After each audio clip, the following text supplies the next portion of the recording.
Hola Iván, buenos días para vos. ¿Cómo están? ¿Cómo están? ¿Cómo están? Sí, se me hizo un poquito tarde. Perdón, perdón.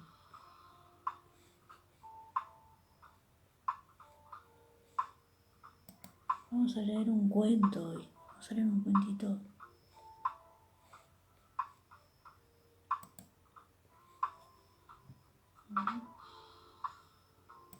¿Cómo andan? ¿Qué dicen? ¿Qué cuentan?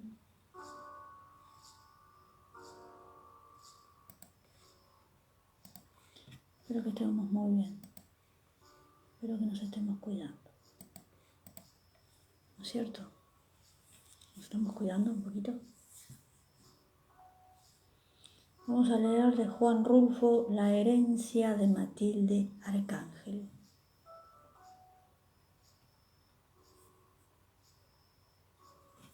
Qué bueno, Iván, de vacaciones, me alegro mucho.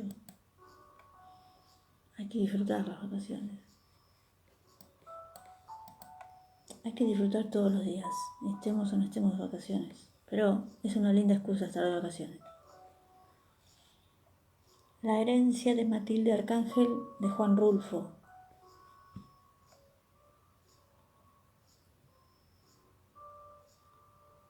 En Corazón de María vivían, no hace mucho tiempo, un padre y un hijo, conocidos como los eremites, si acaso porque los dos se llamaban Euremios. Uno, Euremio Cedillo, otro, Euremio Cedillo también, aunque no costaba ningún trabajo distinguirlos, ya que uno le sacaba al otro una ventaja de 25 años, bien colmados. Lo colmado estaba en lo alto y garrudo de que lo había dotado la benevolencia de Dios nuestro Señor al Euremio grande. En cambio el chico lo había hecho todo al revésado, hasta se dice que de entendimiento. Y por si fuera poco, al estar trabado de flaco, vivía, si es que todavía vive, aplastado por el odio como por una piedra. Y válido es decirlo, su desventura fue la de haber nacido. Quien más lo aborrecía era su padre, por más cierto mi compadre, porque yo le bauticé al muchacho. Y parece que para hacer lo que hacía se atenía a su estatura. Era un hombrón así de grande, que hasta daba coraje estar junto a él y sopesar su fuerza, aunque fuera con la mirada. Al verlo uno se sentía como si a uno lo hubieran hecho de mala gana o con desperdicios. Fue en Corazón de María, abarcando los alrededores, el único caso de un hombre que creciera tanto hacia arriba, siendo que los de por ese rumbo crecen a lo ancho y son bajitos. Hasta se dice que es de allí donde se originan los chaparros. Y chaparra es allí, la gente, y hasta su condición. Ojalá que ninguno de los presentes se ofenda por si es de allá, pero yo me sostengo a mi juicio. Y regresando a donde estábamos, les comenzaba a platicar de unos fulanos que vivieron hace tiempo en Corazón de María. Euremio Grande tenía un rancho apodado Las Ánimas, venido a menos por muchos trastornos, aunque el mayor de todos fue el descuido. Y es que nunca quiso dejarle esa herencia al hijo, que como ya les dije, era mi ahijado. Salud.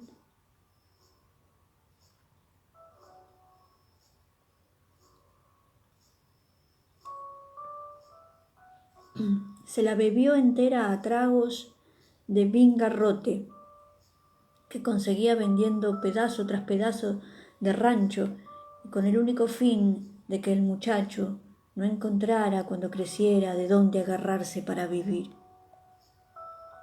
Y casi lo logró. El hijo apenas si se levantó un poco sobre la tierra, hecho una pura lástima, y más que nada, debido a unos cuantos compadecidos que le ayudaron a enderezarse, porque su padre ni se ocupó de él. Antes parecía que se le cuajaba la sangre de solo verlo. Pero para entender todo esto hay que ir más atrás, mucho más atrás de que el muchacho naciera, y quizá antes de que Euremio conociera a la que iba a ser su madre. La madre se llamó Matilde Arcángel.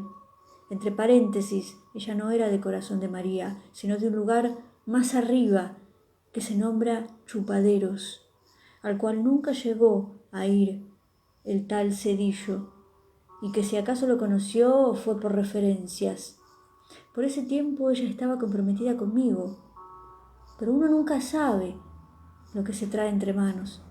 Así que cuando fui a presentarle a la muchacha, un poco por presumirla y otro poco para que él se decidiera a apadrinarnos la boda, no me imaginé que a ella se le agotara de pronto el sentimiento que decía sentir por mí, ni que comenzaran a enfriársele los suspiros y que su corazón se lo hubiera agenciado otro. Lo supe después. Sin embargo, habrá que decirles antes quién y qué cosa era Matilde Arcángel, y allá voy. Les contaré esto sin apuraciones, despacio. Al fin y al cabo tenemos toda la vida por delante. Ella era hija de una tal doña Sinesia, dueña de la fonda de Chupaderos, un lugar caído en el crepúsculo, como quien dice, allí donde no se acaba la jornada. Así que cuanto arriero recorría esos rumbos, alcanzó a saber de ella y pudo saborearse los ojos mirándola. Porque por ese tiempo, antes de que desapareciera, Matilde era una muchachita que se filtraba como el agua entre todos nosotros. Pero el día menos pensado, y sin que nos diéramos cuenta de qué modo, se convirtió en mujer.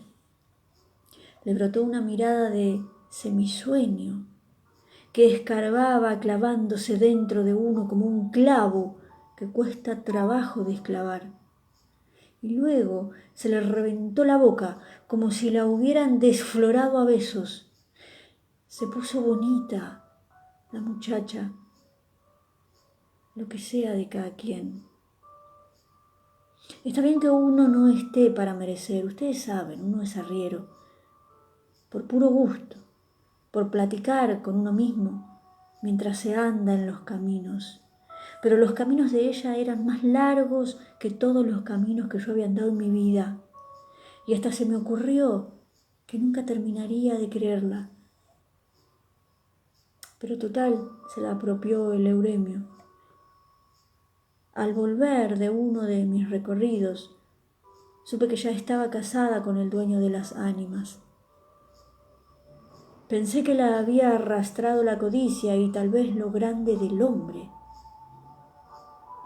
Justificaciones nunca me faltaron. Lo que me dolió aquí en el estómago, que es donde más duelen los pesares, fue que se hubiera olvidado ese atajo de pobres diablos que íbamos a verla y nos guarecíamos en el calor de sus miradas, sobre todo de mí, Tranquilino Herrera, servidor de ustedes, y con quien ella se comprometió de abrazo y beso y toda la cosa. Aunque viéndolo bien, en condiciones de hambre, cualquier animal se sale del corral. Y ella no estaba muy bien alimentada, que digamos, en parte porque a veces éramos tantos que no alcanzaba la ración, en parte porque siempre estaba dispuesta a quitarse el bocado de la boca para que nosotros comiéramos. Después engordó, tuvo un hijo, luego murió. La mató un caballo desbocado. Veníamos de bautizar a la criatura, ella lo traía en sus brazos. No podría yo contarles los detalles de por qué y cómo se desbocó el caballo, porque yo venía mero adelante. Solo me acuerdo que era un animal rocijillo. Pasó junto a nosotros como una nube gris, y más que caballo, fue el aire del caballo el que nos tocó ver. Solitario, ya casi embarrado a la tierra. La Matilda Arcángel se había quedado atrás, sembrada no muy lejos de allí, y con la cara metida en un charco de agua. Aquella carita que tanto quisimos tantos, ahora casi hundida, como si se estuviera enjuagando la sangre que brotaba como manadero de su cuerpo todavía palpitante. Pero ya para entonces no era de nosotros, era propiedad de Euremio Cedillo, el único que la había trabajado como suya. Y vaya, si era chula la Matilde, y más que trabajado, se había metido dentro de ella mucho más allá de las orillas de la carne, hasta el alcance de hacerle nacer un hijo. Así que a mí, por ese tiempo, ya no me quedaba de ella más que la sombra, o si acaso una brizna de recuerdo. Con todo no me resigné a no verla. Me acomedí a bautizarles al muchacho, con tal de seguir cerca de ella, aunque fuera nomás en calidad de compadre. Por eso es que todavía siento pasar junto a mí ese aire que apagó la llamarada de su vida, como si ahora estuviera soplando, como si siguiera soplando contra uno. A mí me tocó cerrarle los ojos llenos de agua y enderezarle la boca torcida por la angustia. Esa ansia que le entró y que seguramente le fue creciendo durante la carrera del animal, hasta el fin cuando se sintió caer. Ya les conté que la encontramos embrocada sobre su hijo. Su carne ya estaba comenzando a secarse, convirtiéndose en cáscara por todo el jugo que se le había salido durante todo el rato que duró su desgracia. Tenía la mirada abierta, puesta en el niño. Ya les dije que estaba empapada en agua, no en lágrimas, sino del agua puerca del charco lodoso donde cayó su cara.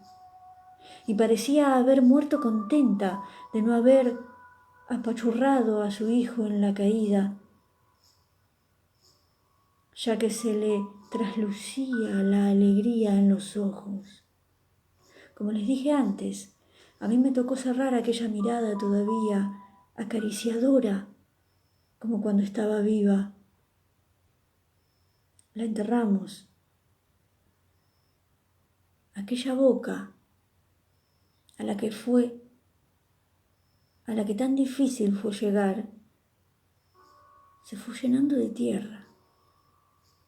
Vimos cómo desaparecía toda ella, sumida en la hondonada de la fosa, hasta no volver a ver su forma. Y allí, parado, como horcón, Euremio Cedillo,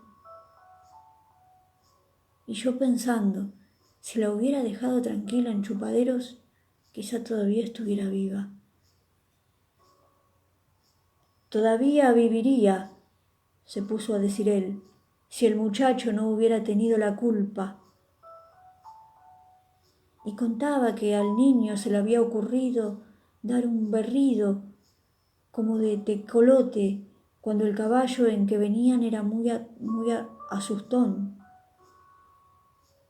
Él se lo advirtió a la madre muy bien, como para convencerla de que no dejara berrear al muchacho. Y también decía que ella podía haberse defendido al caer, pero que hizo todo lo contrario. Se hizo arco, dejándole un hueco al hijo como para no aplastarlo. Así que, contando unas con otras, toda la culpa es del muchacho. Da unos berridos que hasta uno se espanta. ¿Y yo para qué voy a quererlo? Él de nada me sirve. La otra podría haberme dado más y todos los hijos que yo quisiera, pero este no me dejó ni siquiera saborearla. Y así se soltaba diciendo cosas y más cosas, de modo que ya uno no sabía si era pena o coraje el que sentía por la muerta. Lo que sí se supo siempre fue el odio que le tuvo al hijo. Y era de eso de lo que yo les estaba platicando desde el principio. El Euremio se dio a la bebida, comenzó a cambiar pedazos de sus tierras por botellas de vingarrote. Después lo compraba hasta por barricas. A mí me tocó una vez fletear toda una recua con puras barricas de vingarrote consignadas al Euremio. Allí entregó todo su esfuerzo, en eso y en golpear a mi ahijado, hasta que se le cansaba el brazo. Ya para esto habían pasado muchos años. Euremio creció, a pesar de todo, apoyado en la piedad de unas cuantas almas, casi por el puro aliento que trajo desde al nacer. Todos los días amanecía aplastado por el padre, que lo consideraba un cobarde y un asesino. Y si no quiso matarlo, al menos procuró que muriera de hambre para olvidarse de su existencia. Pero vivió. En cambio, el padre iba para abajo con el paso del tiempo. Y ustedes y yo, y todos, sabemos que el tiempo es más pesado que la más pesada carga que puede soportar el hombre. Así, aunque siguió manteniendo sus rencores, se le fue mermando el odio hasta convertir sus dos vidas en una viva soledad. Yo los procuraba poco. Supe, porque me lo contaron, que mi ahijado tocaba la flauta mientras su padre dormía la borrachera. No se hablaban ni se miraban, pero aún después de anochecer se oía en todo corazón de María la música de la flauta. Y a veces se seguía oyendo mucho más allá de la medianoche. Bueno, para no alargarles más la cosa, un día, quieto, de esos que abundan mucho en estos pueblos, llegaron unos revoltosos a corazón de María. Casi ni ruido hicieron, porque las calles estaban llenas de hierba, así que su paso fue en silencio, aunque todos venían montados en bestias. Dicen que aquello estaba tan calmado y que ellos cruzaron tan sin armar alboroto que se oía el grito del somormujo y el canto de los grillos, y que más que ellos, los que más se oía era la musiquita de una flauta que se les agregó al pasar frente a la casa de los eremites. Y se fue alejando, yéndose hasta desaparecer. ¿Quién sabe qué clases de revoltosos serían y qué andarían haciendo? Lo cierto, y esto también me lo contaron, fue que a pocos días pasaron también sin detenerse tropas del gobierno, y que en esa ocasión Euremio el viejo, que a esas alturas ya estaba un tanto achacoso, les pidió que lo llevaran. Parece que contó que tenía cuentas pendientes con uno de aquellos bandidos que iban a perseguir. Y sí, lo aceptaron. Salió de su casa a caballo y con el rifle en la mano, galopando para alcanzar a las tropas. Era alto, como antes los decía, que más que un hombre parecía una banderola. Por eso de que llevaba el greñero al aire, pues no se preocupó de buscar el sombrero. Y por algunos días no se supo nada, todo siguió igual de tranquilo. A mí me tocó llegar entonces. Venía de abajo, donde también nada se rumoreaba, hasta que de pronto comenzó a llegar gente, coamileros, saben ustedes, unos fulanos que se pasan parte de su vida arrendados en las laderas de los montes y que si bajan a los pueblos es en procura de algo o porque algo les preocupa. Ahora los había hecho bajar el susto. Llegaron diciendo que allá en los cerros se estaba peleando desde hacía varios días y que por ahí venían ya unos casi de arribada. Pasó la tarde sin ver pasar a nadie. Llegó la noche, algunos pensamos que tal vez hubieran agarrado otro camino. Esperamos detrás de las puertas cerradas. Dieron las 9 y las 10 en el reloj de la iglesia, y casi con la campana de las horas se oyó el mugido del cuerno. Luego el trote de los caballos. Entonces yo me asomé a ver quiénes eran y vi un montón de desarrapados montados en caballos flacos, unos estilando sangre y otros seguramente dormidos porque cabeceaban. Se siguieron de largo. Cuando ya parecía que había terminado el desfile de figuras oscuras, que apenas si se distinguía de la noche, comenzó a oírse, primero apenitas y después más clara, la música de una flauta. Y a poco rato vi venir a mi ahijado, Euremio, montado en el caballo de mi compadre, Euremio Cedillo. Venía en ancas, con la mano izquierda dándole duro a su flauta, mientras que con la derecha sostenía, atravesado sobre la silla, el cuerpo de su padre muerto.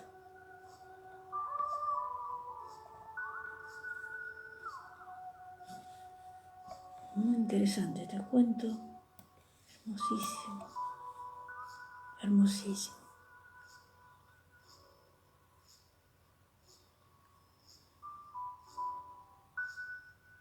Hermosísimo porque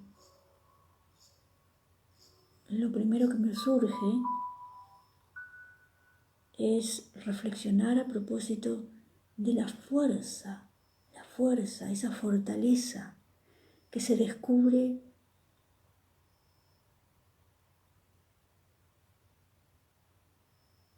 en el momento indicado, se descubre cuando llega el momento y que se fue forjando durante todos aquellos acontecimientos dolorosos, frustrantes,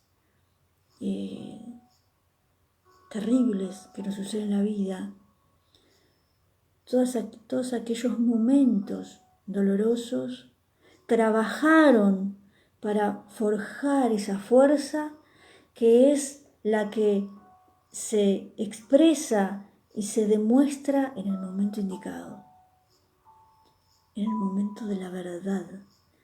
Llega el momento de la verdad y en ese momento descubrimos lo fuerte que somos.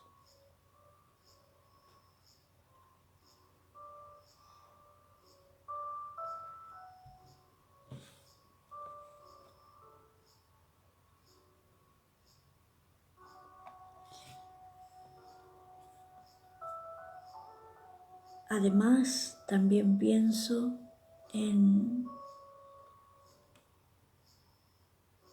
esta vida infeliz que tuvo el padre y que por lo tanto al él, a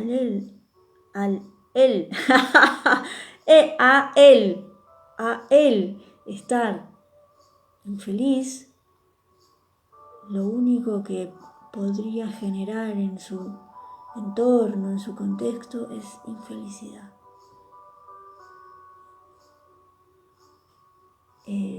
pero en el fondo hay dolor. En el fondo hay dolor.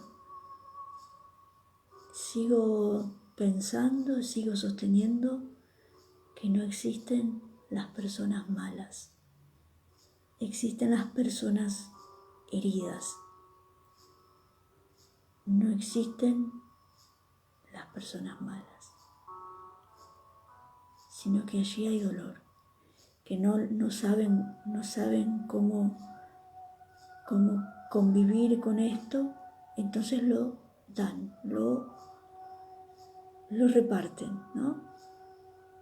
En este caso el padre sintió ese gran dolor de la pérdida y no supo gestionarlo, no supo atravesar ese dolor y culpó al hijo por la muerte de su mujer, por la muerte de la madre de su hijo. Entonces, ese resentimiento que lo acompañó toda la vida, ese dolor, ese sufrimiento que arrastró, también arrastró a su hijo a una vida infeliz.